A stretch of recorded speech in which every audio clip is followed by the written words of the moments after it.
6 segundos es todo lo que separa un insulto de una lección eterna de física aplicada y dignidad humana. En aquella tarde sofocante de 1975, en un gimnasio de barrio en Madrid, el tiempo parecía haberse vuelto elástico, estirándose bajo el peso de una tensión que nadie allí sabía cómo nombrar o contener. Lo que estaba a punto de suceder no sería solo una pelea de gimnasio, sino la consolidación de un mito que cambiaría la percepción sobre el poder de la técnica sobre la masa bruta. El aire cargado prometía una transformación irreversible, la caída de un gigante arrogante y el ascenso silencioso de un maestro que no necesitaba gritar para ser escuchado. El espectador es invitado a presenciar el momento exacto en que el prejuicio choca con la perfección mecánica del cuerpo humano, resultando en una catarsis que ecoaría por décadas a través del silencio ensordecedor de este hombre. La promesa aquí es absoluta. La justicia poética será entregada con la precisión de un reloj suizo, sin desperdicio de movimiento o de emoción. Existe una expectativa visceral al ver al agresor categórico ser neutralizado por alguien a quien subestima profundamente, basándose solo en la apariencia física y el origen. El choque central reside en el contraste absurdo entre la ofensa verbal cargada de desprecio y la respuesta física que vendrá, tan rápida que los ojos humanos apenas podrán procesar la secuencia de eventos. Esta no es una historia de venganza, sino de transición de estatus, donde el extranjero se revela como el dueño absoluto del espacio que intentaron negarle. Prepárese para observar cómo el intervalo de 6 segundos entre el fin de una frase ofensiva y el impacto de un cuerpo en el suelo puede redefinir completamente la jerarquía de poder en un ambiente hostil. En este escenario, la violencia letal se descarta en favor de una superioridad técnica que humilla sin dejar cicatrices físicas, demostrando que la verdadera maestría es la capacidad de terminar un conflicto antes de que se convierta en una lucha.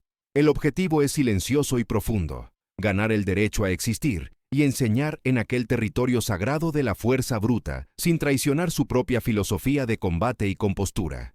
Cada latido del corazón en esta narrativa cuenta una historia de resistencia y de validación de una nueva forma de luchar, donde el mínimo esfuerzo genera el máximo resultado. El espectador sentirá la presión atmosférica subir, mientras la hostilidad pasiva se transmuta en agresión activa, preparando el escenario para el momento decisivo donde el destino de dos hombres será sellado por la velocidad de reacción subsensorial de un genio de las artes marciales. El gimnasio de pesas hispano, en Madrid, opera como un santuario de hierro fundido, donde el sonido predominante es el tintineo metálico de discos pesados chocando contra el suelo de cemento. El aire es denso, saturado con el olor acre del sudor antiguo, magnesio en polvo y el calor persistente de una tarde de verano. A través de las ventanas altas y polvorientas, haces de luz solar cortan el ambiente, revelando partículas de polvo que danzan sobre los cuerpos sudados de hombres que ven en la fuerza bruta el único lenguaje universal.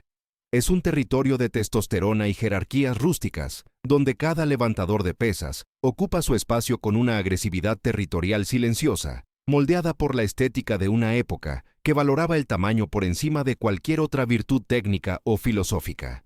El periodo está marcado por una tensión social latente que permea las calles, manifestándose en aquel gimnasio como una resistencia velada a la presencia de aquellos que se consideran diferentes, especialmente quienes traen métodos desconocidos de combate.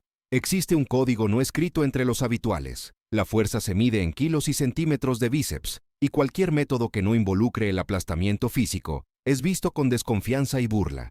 El protagonista, con su estructura física compacta y movimientos fluidos, es una anomalía visual en aquel ecosistema de gigantes. Su presencia allí no es solo tolerada, es vigilada por ojos que buscan cualquier señal de debilidad para validar el prejuicio que sostiene el orden social de aquel recinto de hierro, transformando el ambiente en un barril de pólvora.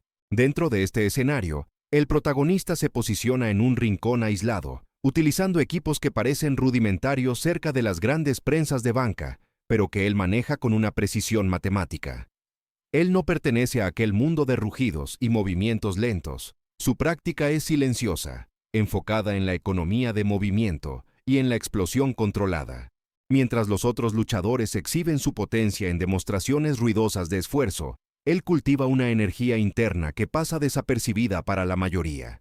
La hostilidad en el aire es palpable, una presión invisible que parece empujar las paredes del gimnasio hacia adentro, creando un vacío de expectativa donde el menor desliz de etiqueta o de territorialidad servirá como pretexto para una confrontación que todos allí parecen desear secretamente. El clima emocional del gimnasio es de una vigilancia constante. Los locales observan al protagonista como depredadores que analizan a una presa exótica que se niega a demostrar miedo. Cada ejercicio que ejecuta, cada respiración controlada, es interpretado como un desafío a la hegemonía del macho alfa local. No hay diálogo, solo el sonido rítmico del entrenamiento y el murmullo ocasional de desdén que flota entre los bancos de pesas. La estructura social es rígida y peligrosa, basada en la creencia de que el dominio físico es el único derecho de propiedad válido. Él está en suelo enemigo, un maestro de la fluidez rodeado por montañas de piedra, aguardando el momento inevitable en que la ignorancia intentará poner a prueba la integridad de su filosofía de combate. La disparidad física entre los hombres en el gimnasio se convierte en el foco de todas las miradas cuando el líder del grupo local se acerca al rincón del protagonista. Este hombre es una montaña de músculos moldeada por el boxeo rudo y el levantamiento de pesas, alguien cuyo cuerpo parece haber sido construido para la colisión y el aplastamiento. Al lado de él, el protagonista parece casi frágil, un intruso que los locales consideran fuera de lugar en un sitio de hombres de verdad. La desigualdad no es solo visual, sino simbólica. De un lado, la creencia absoluta en la masa y el volumen como herramientas de dominio. Del otro, una figura que personifica la agilidad y la inteligencia cinética. La presión crece a medida que el agresor invade el espacio personal, forzando una comparación que, para los espectadores, ya tiene un ganador predeterminado. El contraste de posturas es revelador para quien observa las nuances de la tensión. Mientras el agresor exhibe un lenguaje corporal expansivo y ruidoso, ocupando el máximo espacio posible con sus hombros anchos y pasos pesados, el protagonista se mantiene recogido, operando dentro de un cilindro invisible de contención. La fuerza de oposición gana confianza a través del silencio del protagonista, interpretando su falta de reacción verbal como señal de sumisión o miedo. Los amigos del agresor se agrupan alrededor, formando un semicírculo de brazos cruzados y sonrisas de escarnio, creando una arena improvisada donde el aislamiento social del protagonista se vuelve absoluto. Él es el extraño, el intruso que trae conceptos distintos a un templo de hierro, y la masa a su alrededor siente que la hora de corregir esa anomalía finalmente ha llegado. Pequeños signos de conflicto comienzan a emerger de la inercia. El agresor se detiene a centímetros del protagonista, dejando que su sombra cubra al maestro. No ataca inmediatamente, sino que utiliza microagresiones. Un puntapié accidental a uno de sus equipos y una mirada de desprecio que lo barre de arriba abajo. La tensión no explota, se acumula como electricidad estática antes de un rayo. El protagonista continúa su ejercicio de respiración, con sus ojos fijos en un punto neutro, ignorando a la montaña de carne que intenta provocarlo. Esta negativa a validar la presencia del agresor aumenta aún más la furia de éste, que ve en la calma una forma de insulto mucho más profunda que cualquier palabra dicha en voz alta. La escalada llega a su punto crítico, cuando la agresión verbal finalmente rompe el sonido de las pesas. El agresor no soporta más la indiferencia técnica y decide que el silencio debe ser quebrado por la fuerza bruta de su estatus. Él representa el sistema que no acepta lo diferente, la voz de la inseguridad enmascarada por una superioridad que no acepta ser ignorada. La presión emocional alcanza el nivel de saturación. Los otros usuarios dejan de entrenar. Los discos cesan su ruido metálico y el mundo parece encogerse hasta caber en aquel pequeño trozo de suelo. La desigualdad de fuerzas está en su ápice, y la promesa de una humillación física inminente pende sobre el protagonista, que permanece como el ojo calmado de un huracán que está a punto de tocar tierra. El momento de compresión máxima llega cuando el agresor, inflamado por el silencio, patea violentamente los implementos ligeros que el maestro utilizaba. El ruido del metal chocando contra el suelo de cemento sirve como el gong inicial, pero el protagonista no se mueve. El espacio entre ambos se reduce a la distancia de un brazo extendido, una zona de riesgo donde la física sustituirá a la retórica. El agresor infla el pecho, con su respiración pesada e irregular, contrastando con la rítmica y casi imperceptible ventilación del protagonista. El tiempo comienza a desacelerar para quien observa. El maestro no mira a los ojos, sino al centro de masa, monitoreando cada microajuste de peso y tensión muscular que precede a un ataque. Él sabe que el error del oponente es su mayor arma. La atmósfera en el gimnasio se vuelve un vacío donde el sonido parece ser succionado hacia el epicentro del conflicto. el protagonista demuestra un autocontrol que roza lo deshumano, manteniendo las manos bajas, pero con los tendones listos para la explosión. Realiza una lectura de ambiente subsensorial, mapeando la posición de cada espectador y la disposición de los aparatos alrededor, asegurando que no habrá obstáculos para su mecánica de defensa. El agresor, por otro lado, avanza con la certeza de quien ha ganado 1000 peleas callejeras, basándose solo en el tamaño, sin darse cuenta de que está entrando en un laboratorio de biomecánica, donde su fuerza bruta será usada contra él mismo. El aire vibra. El depredador cree que ha acorralado a la presa, sin notar que la presa ya ha rediseñado el mapa de salida. El insulto final es proferido con una voz cargada de veneno. Oye, ¿por qué no recoges tus cosas y te vas por donde viniste? Aquí es sitio para hombres de verdad. Las palabras flotan en el aire como humo tóxico, mientras el silencio que sigue es absoluto, interrumpido solo por el goteo del sudor en el hierro. El protagonista finalmente levanta la mirada, no con rabia, sino con una claridad terminal. Ha aceptado el desafío no por orgullo, sino por necesidad moral. La agresión verbal es el sello que autoriza la respuesta técnica. El agresor inicia el movimiento de un empujón doble, proyectando todo su peso hacia adelante, un gesto destinado a lanzar al hombre más pequeño contra la pared, creyendo que la lucha terminaría antes de que tuviera tiempo de reaccionar. En este umbral, la decisión interna está tomada. No permitirá que el primer ataque del oponente sea concluido, pero tampoco permitirá que su propia integridad sea corrompida por el odio. Se convierte en el interceptor. Cada músculo de su cuerpo está en un estado de preparación elástica, aguardando el milisegundo en que la inercia del agresor se vuelva irreversible. Los espectadores contienen el aliento, sintiendo que el equilibrio del mundo en aquel gimnasio pende de un hilo. El tiempo se cierra en un embudo de causalidad, donde el pasado de entrenamiento y el presente de arrogancia están a punto de colisionar. Todo lo que quedan son los 6 segundos prometidos, el intervalo exacto donde la filosofía se convertirá en impacto y el destino de ambos será reescrito. En el instante en que las manos masivas del agresor se proyectan hacia adelante, el tiempo para el protagonista parece fragmentarse en cuadros de análisis puro. No retrocede. En cambio, se desliza 1 milímetro fuera de la línea de fuerza, permitiendo que la agresión del gigante encuentre solo el vacío. Con un movimiento que los ojos de los espectadores apenas pueden registrar, ejecuta el primer segundo de su respuesta. Un bloqueo de mano abierta que desvía el centro de gravedad del oponente, transformando el empujón en una caída libre asistida. La física entra en escena, donde el movimiento circular absorbe la energía lineal, neutralizando la ventaja de peso y transformando la masa del agresor en una palanca contra sí mismo. El cuarto segundo está marcado por el choque psicológico que define la superioridad técnica. Mientras el agresor intenta recuperar el equilibrio, el protagonista lanza un golpe directo que viaja por la distancia más corta entre 2 puntos, con una velocidad subsensorial. El puño se detiene a exactamente 5 milímetros de la punta de la nariz del agresor, frenando en el aire con una vibración controlada.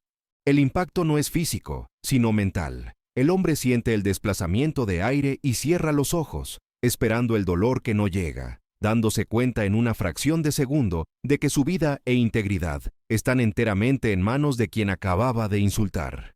La inmovilidad del puño es más aterradora que cualquier golpe, pues demuestra un dominio total sobre la propia fuerza y sobre el espacio ajeno. Sin dar tiempo para procesar la misericordia, el protagonista ejecuta el movimiento final en el 6º segundo.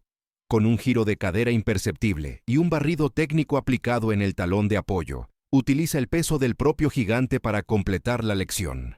El cuerpo del agresor, desprovisto de base y aún bajo el efecto de la inercia de su ataque inicial, se desploma sobre el suelo con un estruendo seco que hace vibrar las pesas en los estantes.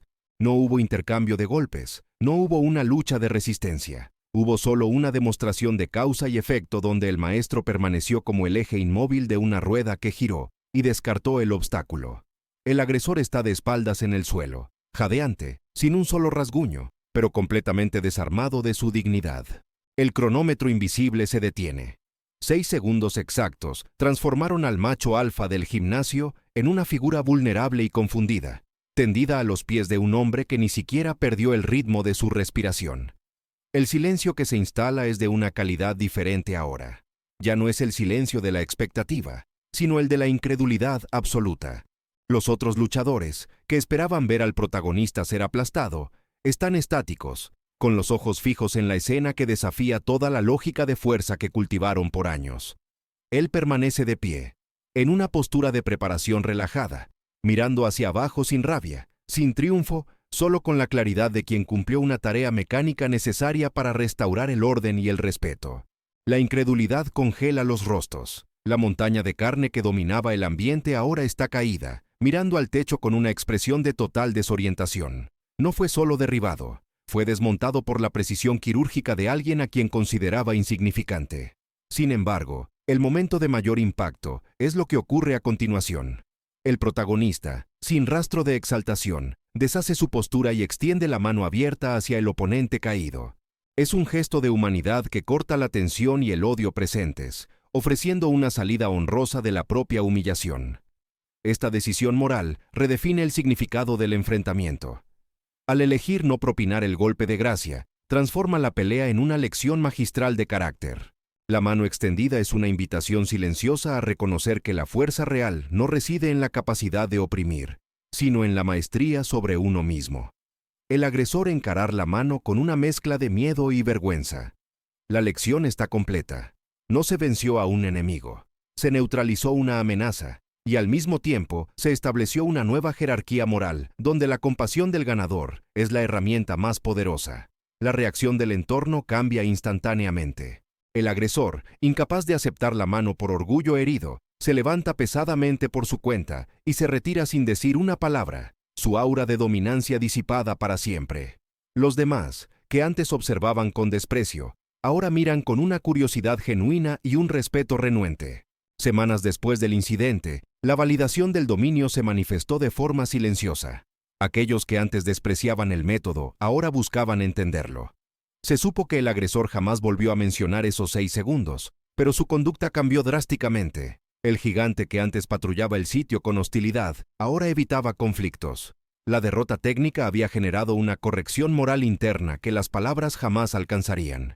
El silencio del protagonista no solo protegió su integridad, sino que sirvió como catalizador para un cambio cultural profundo, demostrando que la verdad del cuerpo es imposible de ignorar. Este evento se convirtió en el mito fundacional de una filosofía, estableciendo que el arte del combate no sirve para ganar luchas, sino para terminar conflictos de forma definitiva.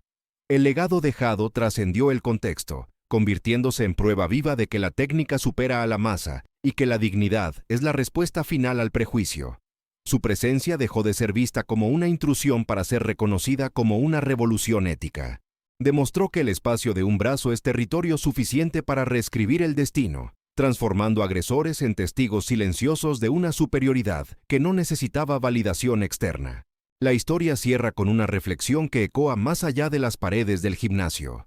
Se estableció que la verdadera fuerza reside en la capacidad de neutralizar el odio sin volverse parte de él, utilizando la precisión para educar donde la fuerza bruta solo conseguiría destruir. El espectador queda con una pregunta implícita sobre la naturaleza del poder. ¿Qué es más eficaz? ¿Vencer a un enemigo a través del dolor o transformarlo a través del choque de su propia insignificancia técnica? Aquella tarde, el silencio habló más alto que cualquier grito de guerra, dejando claro que no hace falta gritar para ser escuchado, pero hay que estar preparado para cuando el silencio ya no sea una opción. La maestría, al fin y al cabo, es la respuesta definitiva.